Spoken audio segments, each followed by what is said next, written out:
Hello and welcome back to Steam It with Steve. Today we're going to go through the second tutorial on the Ryze Tello Drones and how we program them with Python. Okay, so these are the Ryze Tello Drones here, and they're really awesome, and they can do some awesome things that we can see how to use Python. So the box algorithm is a typical thing that we learn when we do graphics in Total, and that's allowing us to move the drone around inside of a box. So basically moving forward, turning right 90 degrees, and then moving forward again and repeating that 4 times. So let's jump into the objectives of today. So today's objectives, what we're going to cover first around is how to do a real simple fly around the box, which is just using the move forward and the rotate function. Then we're going to have a look at a for loop. So a for loop allows us to do a thing called iteration or repetition, and that allows us to do the same thing over and over multiple times without having to write really complex code or redundant code. And lastly, we're going to use that for loop then to create our own box loop again, which should be a lot easier for you to see. So let's jump on in here and see some of the coding that I've done before. Okay, so what you should see here is the original code that we saw before. And what we're going to do is just delete all that movement that we've done there. So you'll find this is sort of the normal base code that you always use with the takeoff, the connection, and the land. So we're going to learn how to turn to move and move forward, basically 100 centimeters. So we're going to go 90 degrees to move forward, 90 degrees, move forward, and so on. So we're going to use the Maverick variable again. So we're going to access Maverick, which is what I feel is the direct link to this drone. And then you go dot, and then we choose to rotate clockwise. So we're going to go, I chose clockwise. So we're going to go clockwise 90 degrees. Okay, and keep it real simple. We're then going to go and make Maverick move forward. So we're going to go Maverick.move forward, and then we're going to make him move 100 centimeters. Now, because I'm super lazy, instead of having to retype that out each time, all I'm going to do is the Command C and Command V. So copy paste that 4 times. And what you'll see when we play this is it will literally run along and follow a rectangle around on the ground. So let's have a look at it here. So here's me in the real world. Getting to build, and there it goes. It launches up, and it follows the code pretty well. So it turns 90 degrees clockwise, moves forward 100 centimeters, turns 90 degrees, moves forward, turn 90 degree again, moves forward, and then pretty much rinse and repeat. And you'll find that it comes back and gets back to where it originally starts. Now that's pretty simple code, 2 lines more or less, where it's just used that.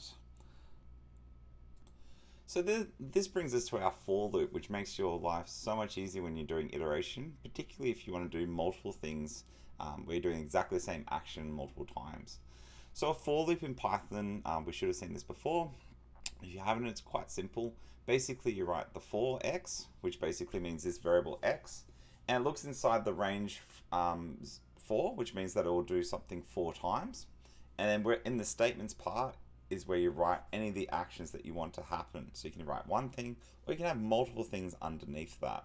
So when we read that, it literally says for x in the range of 4, such that you're going to do this. That's what that means if we were just to convert that back into more of a sort of English-based thing.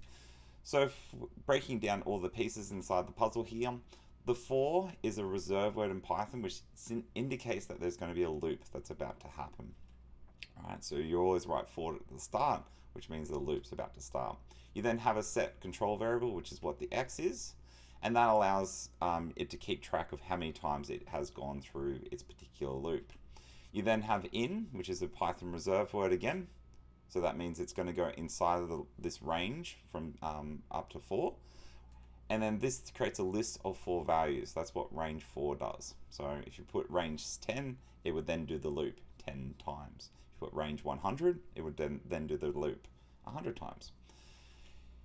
The semicolon is a control structure. I teach it as a snaky byte. That's what I remember because it's linked to Python. And that basically means that something important is about to happen. So that means this control structure is about to occur. And these are the statements after this snaky byte or the colon that you need to follow. When we have the statements underneath the for loop, we need to make sure it has an indentation of 4 spaces, because then it knows that these are the statements that are attached to the for loop. Okay, so if you want them the things to be executed, it must be indented. If you don't have that indentation, your for loop will not work. And then it's going to cycle through this list and execute the statements however many times you say. Right, so if you say range 20, like I said, if you went 4x in range 20, it would make this thing execute 20 times inside of a loop. Awesome. So now let's just see this code in action, and I'll integrate this into the code that we've just done before. Okay, so here's the original code that I had before, and you can see there is the 4 lines of turn and move forward. And what we're going to do now is instead wrap that all up into 3 lines of code. So instead of having to write the same thing out with 8 lines of code, we're going to reduce this down to 3 lines of code, and it will do exactly the same thing because of this nice, awesome loop structure. So you're going to see I'm going to go up here and delete everything, those 3 iterations down the bottom, and up here underneath the turn and move forward, I'm going to describe that we're going to make it move forward using a loop 4 times, so then that will complete the box. And we'll write with the for, so the command word to start, x in the range brackets 4, snaky bite, so the colon at the end, and then these 2 things need to be indented so that it knows that it's part of this loop. If it's not inside that indentation, it's not going to be it's not going to match what we want it to do. Cool. So let's just jump in and now see that code being launched. So here we go. Flybox 2. So you see it goes up again.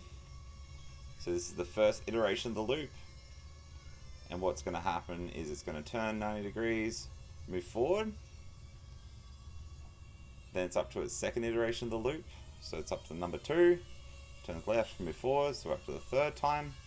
Turn left, move forward.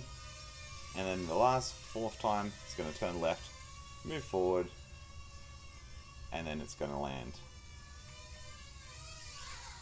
Awesome. Cool. So hopefully you've learned something about for loops there. They're really useful. What I would do now, instead of doing a square, upgrade it to a hexagon, octagon, dodecagon. Like, see what you can do to make that loop process a little bit easier.